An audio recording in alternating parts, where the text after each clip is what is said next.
Okay, we got 10 seconds and 14 minutes. Yeah, the 10 seconds is gonna be where the fight is. But yeah, it's quite interesting because the moment you are actually ready to die, you find reasons to live because how I see things is like I talk to a lot of philosophers, writers, and whatever, and there's some fascinating thing that is with life, at least my life, that I see it as a toxic kind of relationship between three people, and yeah, the first one is life, the bitch that loves you, but you don't love her, and the other one is death, that you love her, she doesn't love you for whatever the fuck is the reason, and you're just here in the middle because you want to have the love affair with death, and I know a couple of people who have that, but yeah, the death doesn't come, and the moment you show your affection to death, love's life actually works triple to gain your affection, like random calls, random opportunities, random money, and everything. It's like, even like today, I was like, okay, fuck it. If I'm literally alive for 5 months or even less than that, I'm gonna just say, okay, I'm gonna find a way out of it, and my odds don't look even remotely good, but fuck it, that's how we live. And the moment I decided that life shows, okay, have this opportunity, have this opportunity, have this opportunity, I'm like, okay, bitch, but I already decided you're not getting my affection back. And she keeps throwing more and more and more stuff at you. It's like, okay, interesting, but where are we going? Because the core love affair with death is not gonna happen to stop because you're showing me good side of yourself, dear life, and it's just so fascinating to me that it just, yeah, I literally don't know like how to phrase it because it's like this warmth, this feeling of invincibility that you get, that you don't show fear towards anything. And that moment is like at the exact moment that you get, okay, now you're gonna get it. Now, it's, I even actually wrote a very short book on this, that it was like from the perspective of a joke, that the joke itself is narrating the book. And the joke is that there's this kind of back and forth between this force, let's call it, or whatever, in life, that the more you want something from it, the less you get from it. And it's so well designed that you don't get to even bullshit it. You literally need to have nothing to do with life to get everything in life. And the moment you are attached, it's gone. It's like the best kind of analogy to explain it would be that most billionaires don't give a shit about money, most millionaires don't give a shit about money.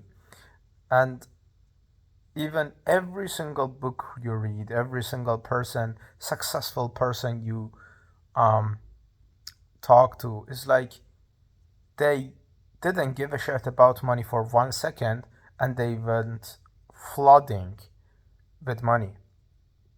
And the other one, the fame, the everything. But the most kind of interesting thing is, because of the whole analogy is based on that, is in dating.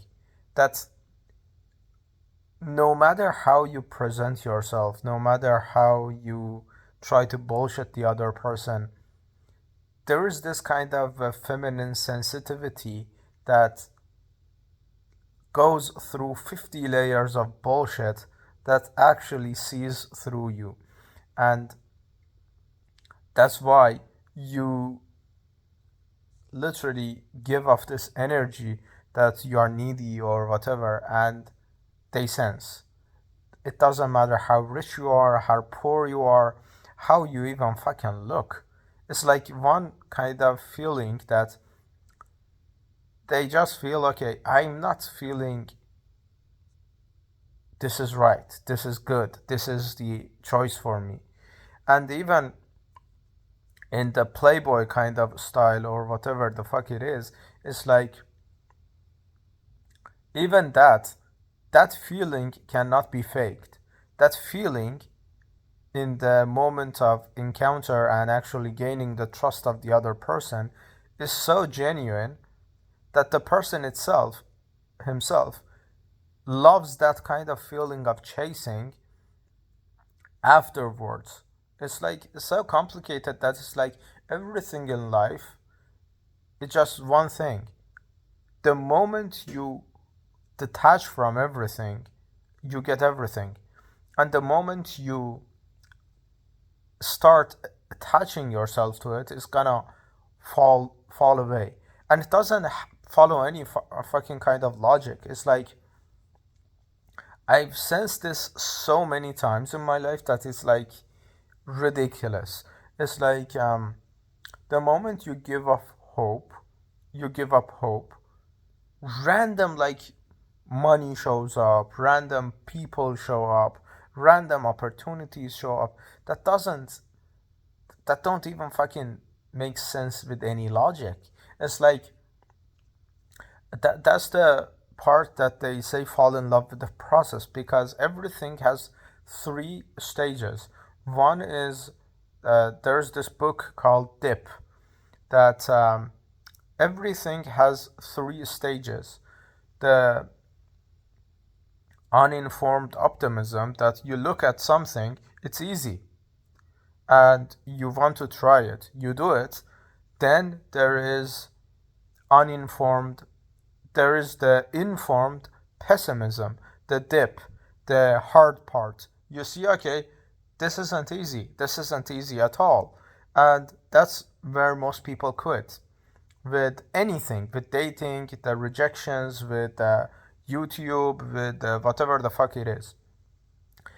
And then is you learn the curve, and even the fucking curve keeps occurring so many times that you have no choice but to learn.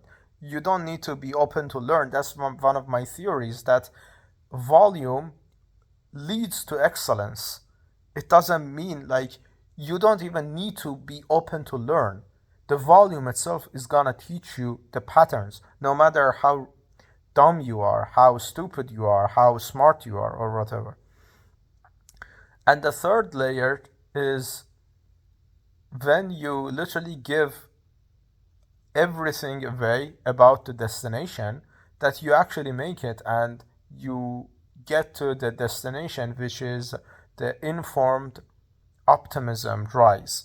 So this is a kind of a U-shaped curve that every single instance of life has this curve.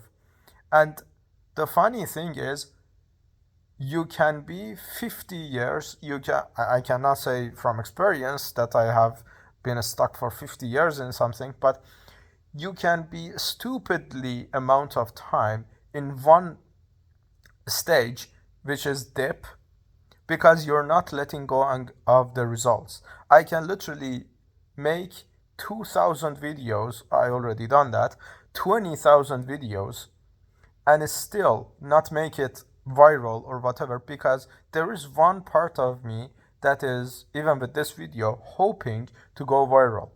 And that's the moment that is gonna happen, which you literally don't give a shit about virality or anything. Even this video, I do give a shit about. I sense myself giving a shit about going viral or whatever. So it's like, and everything is like, you just need to learn. The whole philosophy of life is apparently learning how to let go of everything to be able to handle having everything. It's so simplistic, but because our innate desire is to actually control and have things, it's literally an ongoing process. I know so many people lose so many stuff because they're just attached to them. And it's like,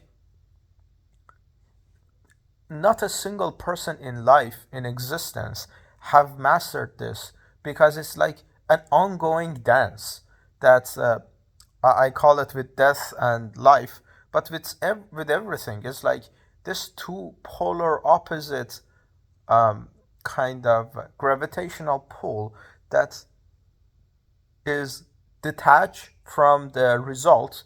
But if you detach from the result, what's the purpose of actually doing something? And they say, okay, fall in love with the process, but the process is not enough. If you're literally, for me, a writer, let's say, if I'm seeing mediocre kind of stories and I've been writing for 17, 18 years of my life, I love writing, I'm gonna keep writing because I love it, but writing for writing is not enough, because it's like, you need to have more than that.